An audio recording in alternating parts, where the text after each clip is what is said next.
La francophonie, voulue par Léopold Sédar Senghor, Amani Diori et Habib Bourguiba, est selon certains intellectuels africains un concept faussement clair. Est-elle seulement un butin de guerre, une langue en partage ou une greffe miraculeuse dont la mort serait programmée? Flavien Enongwe, bonjour. Bonjour. Vous faites partie d'un collectif de 8 intellectuels gabonais à l'origine d'un ouvrage qui a pour titre « La francophonie en procès ».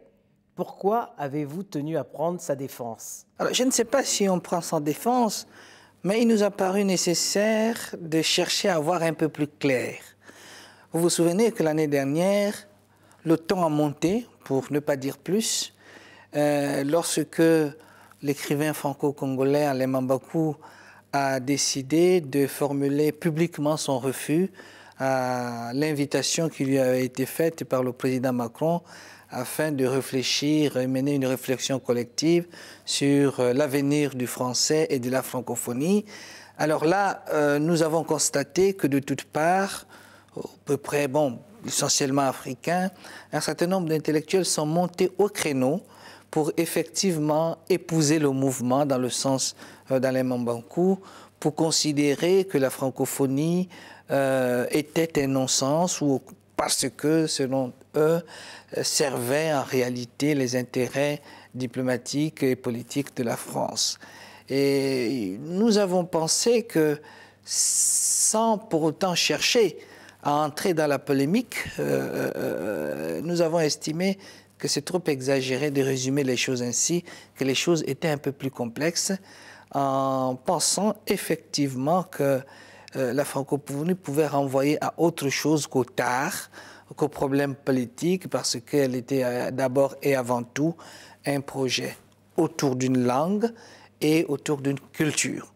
Et lorsqu'il s'agit des valeurs.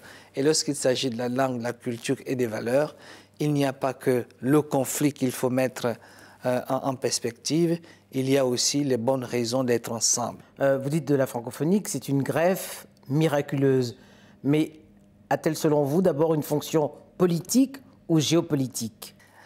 Alors, ni l'un ni l'autre, au départ.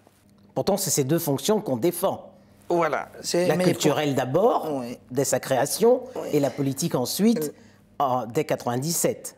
Alors, la langue, la culture et effectivement la politique. Mais il faut d'abord commencer par la langue. De quoi s'agit-il? En réalité, il y avait deux positions. Au sortir, donc, ce que j'appelle l'échec de greffe forcée. La greffe forcée, c'est quoi?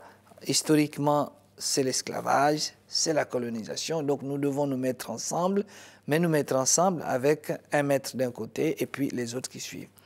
Et avec la décolonisation, il s'est posé un problème de que fait-on du patrimoine quand même? Parce qu'on ne peut pas non plus oublier les années passées ensemble, même si c'était dans l'échec et la douleur. Qu'allons-nous faire donc de ce patrimoine commun? Et beaucoup on reproche à la France et à d'autres d'avoir instrumentalisé cet héritage à des fins de reconstruction de la relation, on va dire, asymétrique qui a prévalu bien avant. Mais on constate, et vous venez de le dire, que les promoteurs de la francophonie ne sont pas les pays du Nord. C'est les noms que vous venez de citer, Senghor, Habib Bourguiba et Amani Diori. Du Niger. Du Niger. Et que ont-ils fait en disant, et si peut-être cet héritage pouvait être fructifié sans forcément mettre parasiter le vivre ensemble et de refuser d'être ensemble à cause de cette histoire que j'appellerais à la suite de Likian Bokolo l'historiographie du désenchantement. Alors justement, quand on parle de arrêtons-nous un peu sur francophonie et plurilinguisme. Kateb Yassine disait c'est un butin de guerre. Hein, mais le français, c'est quand même malgré tout imposé comme la langue officielle dans de nombreux pays, au détriment des langues nationales, à l'exception de pays comme le Sénégal ou la RDC, où il y a une langue nationale dominante, oui, disons, le Wolof ou le Lingala. Mais à qui la faute? Il y a deux positions à la matière. Certains qui estiment qu'on ne peut pas faire de la langue de l'ancien colon s'approprier ça sans s'approprier l'histoire qui constitue de cette langue. Je pense notamment à Joseph Kizerbo et à d'autres qui estiment que malgré cette histoire, nous pouvons vivre avec le français. Je prends l'exemple, quelqu'un qu'on ne peut pas soupçonner de complaisance vis-à-vis de l'ancien colonisateur et de regard dédaigneux, d'avoir un regard dédaigneux vis-à-vis de nos cultures. L'ancien qui nous a quittés, Amadou Hampâté-Bâ. En prenant l'exemple du Mali, après avoir expliqué en quoi la politique linguistique de la France coloniale était une politique répressive, et il estime que la solution du Mali, qui a consisté finalement à prendre le français comme étant la langue de travail et la langue officielle, était une bonne solution. Pourquoi? Il nous explique, par exemple, en prenant les cas de Bambara et de Peul, il estimait qu'il ne voyait pas qui aurait accepté parmi les deux d'avoir comme langue celle de l'autre. Ouais. Et donc, pour éviter des conflits inutiles, cette langue a servi de langue. C'est le même cas au Gabon. Avec cette différence qu'au Gabon, elle est devenue la langue vernaculaire. C'est un cas particulier, l'un des rares pays en Afrique, où 2/3 de la population sont francophones, parce qu'il n'y a pas une langue vernaculaire qui s'impose comme au Mali, comme au Sénégal, vous venez d'écouter.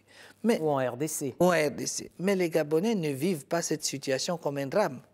Les Gabonais estiment que, bon, il existe maintenant un Français du Gabon, et c'est ça aussi le sens du livre, et qu'ils n'ont pas un rapport fétichiste ou encore biaisé avec cette langue. Et comment faut-il expliquer, Flavien Nongoué, le fait que l'anglais soit devenu également la seconde langue officielle du Gabon? Pas du tout. En fait, ça a été répandu comme tel, mais c'était plutôt une mauvaise interprétation d'une décision politique qui consistait en réalité à créer une situation de justice parmi les apprenants. De quoi s'agit-il? Le français est effectivement la langue officielle, mais il se trouve que dans des écoles privées, l'anglais est enseigné quasiment depuis la maternelle.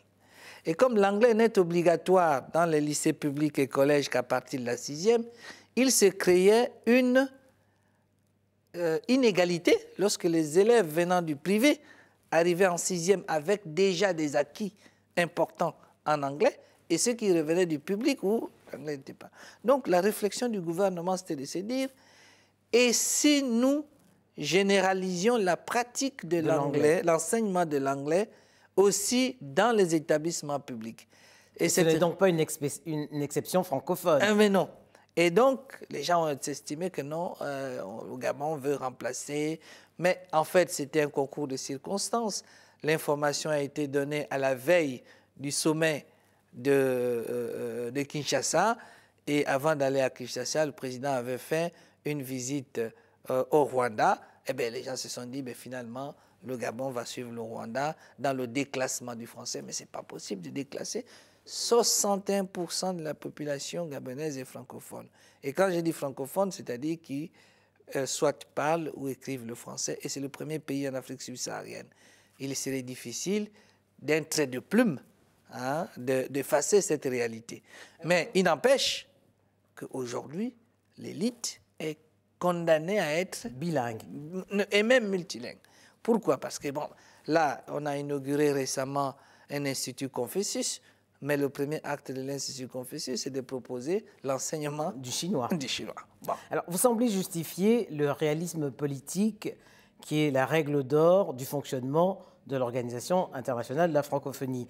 Alors, est-ce que l'ouverture de l'OIF aux pays qui ne partagent ni les valeurs ni la langue doit-elle se poursuivre, selon vous? Alors, la question des valeurs est une question très complexe.